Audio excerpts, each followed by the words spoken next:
please join me in welcoming the great governor of the state of Utah, Spencer Cox. Yeah.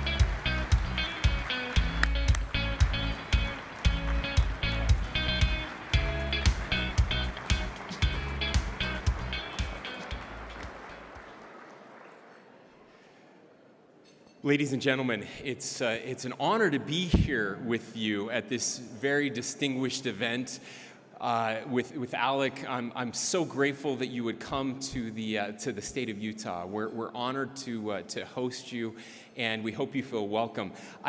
I always feel a little out of place in these gatherings. I'm not sure that the executive branch always feels comfortable at an ALEC gathering, but we're amongst friends, and I have to say I'm so grateful for our Senate President, President Adams, and our Speaker of the House, Brad Wilson, who is here with us as well. I'm the luckiest governor in the United States to be able to have colleagues like that I'm able to work with, collaborate with, and care deeply about. I've told them I need them to be Speaker and President for my entire term. I think we're a package deal, and I would certainly like it that way. I feel bad for all the other. I feel bad for you all who don't have a governor quite like they have here. But we just hope you feel welcome here in the state of Utah. I know that you've been here before, many of you, and hope that you enjoyed our time at the Olympic Park. How many of you were able to go to the Olympic Park? Did you enjoy that last night?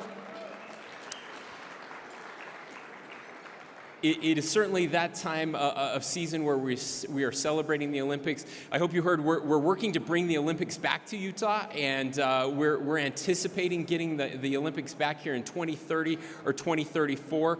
We expect all of you to come and join us when the Olympics are back here on our soil, and we would love to have you there. It's great to be in a room. I have to say, I never thought that I would ever have Ronald Reagan open for me, and so that was a nice touch, and it was fun to hear his voice again. But it's great to be in a room with people who value liberty, who value free enterprise, who value family, and who value the ideals of this incredible nation. Now, I know there's nothing worse than hearing a governor from a state that you don't belong to tell you how great their state is. And so I'm not going to spend my time talking about how our unemployment rate is at 2.7%. I'm not going to spend my time talking about how U.S. News and World Report and MSNBC and a litany of other institutions have named Utah the best economy in the country. I'm certainly not going to take time to let you know that ALEC has named Utah the best state for economic outlook for 14 years in a row. I don't need to tell you that, but we're. Those numbers certainly speak for themselves. But when I thought if there was something I could share with you today, it maybe is something that's a little unique to Utah. And I'm not just saying that as a governor who likes to brag on his state, although certainly I like to do that. This is something that has been noticed elsewhere. In fact, the U.S. Chamber said that the secret sauce of Utah is our ability to work together and collaborate on very divisive issues. It's something that we affectionately refer to as the Utah way, and it's certainly something that we're not seeing much in our country today. I'm deeply worried about the polarization that is happening in our country as we continue to become more and more divided. The opportunities to bring Americans together to remember what is so great about our nation, what is it that actually has made us the best nation on earth, is our ability to come together and work on big issues. When I talk about Utah, I can't not talk a little bit about our history and how we were founded. I was reading just this past week about my great-great-great-grandfather who came to Utah as part of those first pioneers. He was living with his family in Illinois when a mob came and burned down their home. And they were forced to leave with their 5 kids and the clothes they had on their back, his horse and his wagon that had been out in the fields when their house was burned down. They were able to get some supplies together and come across to Utah. Now, they had petitioned the federal government for help. for many months and many years for the redresses. They had lived in Missouri and they'd been run out of Missouri. And we still love our Missourians who might be here, but actually had a governor who had issued an extermination order for those people. And their country let them down. Their country failed them. Their country did not come to their aid, did not protect their First Amendment rights to worship as they pleased. And they were forced to leave that country, to bring their wagons and to come west. And they found this state, they found this place. Of course, it wasn't a state then. And Brigham Young, their leader at the time, said, this is the right place. Now, my great-great-grandfather had many skills. He was a blacksmith, but he was also an expert when it comes to woodworking and to building. And as one of the first pioneers in this valley, he was tasked with doing something remarkable. He went up into the mountains, found the tallest pine tree. He felled that pine tree, took off all the limbs, dragged the pine tree down into the square that was just being built. He stood that pine tree up, that pole, and do you know what he did? He raised the flag of the United States of America. He raised the stars and stripes of our country. Now keep in mind that the country had failed him and his family, and yet that flag didn't represent those failures. That flag represented what this nation could become. It represented the very best of liberty, of justice for all. And they wanted to celebrate that, and they wanted to increase that liberty across our nation, and that's what they did. I think it's important to remember that today. We certainly still have flaws as a country. There are mistakes that we've made, mistakes that we're continuing to make. We can do so much better. But that flag represents the very best of us. And we must always remember that it is a symbol of our greatness, it is a symbol of the best of us, and a symbol of what we can become.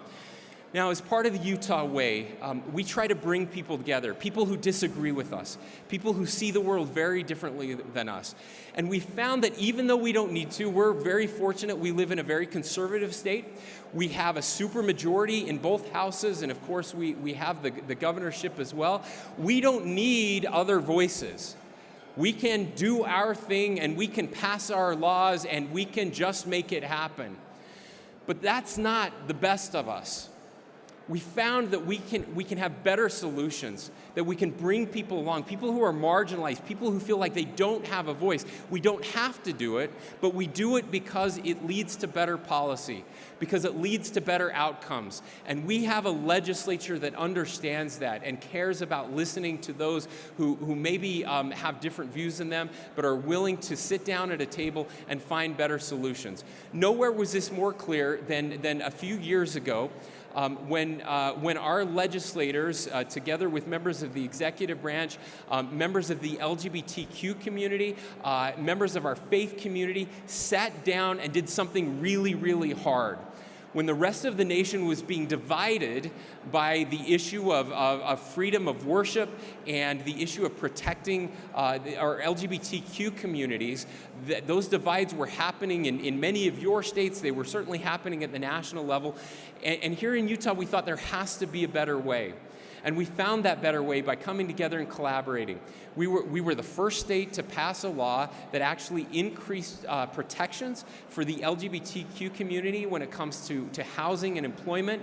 And at the same time, we were able to increase the freedom of religion in our state to make sure that we were protecting those rights as well. That model is something we had done before, but this was certainly the most public of it. Since then, we've been able to apply it to things like controversial issues like medical marijuana. We've been able to do it with immigration reform. We've been able to do it with criminal justice reform.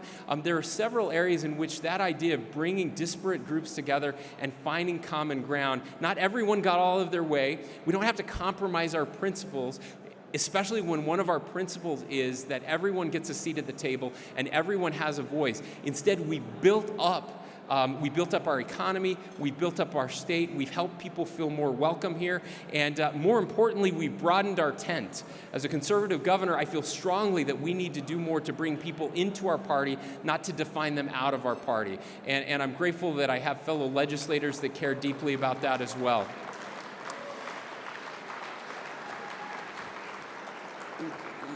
Ladies and gentlemen, more than anything, I want to share with you just my final words, and they're words I shared with the legislature in my State of the State speech as my first one in January.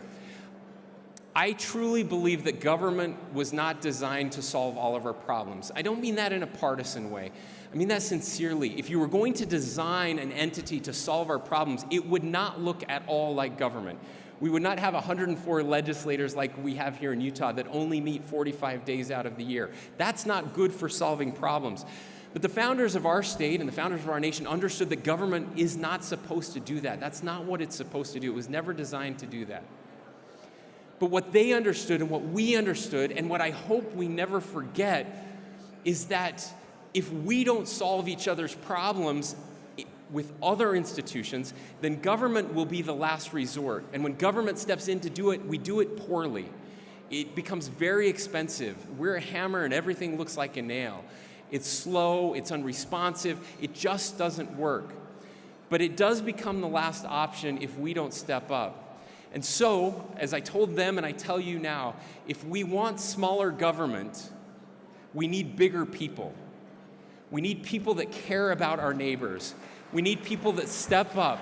We need people that work through religious organizations, that work through nonprofit organizations. We have to take care of our neighbors.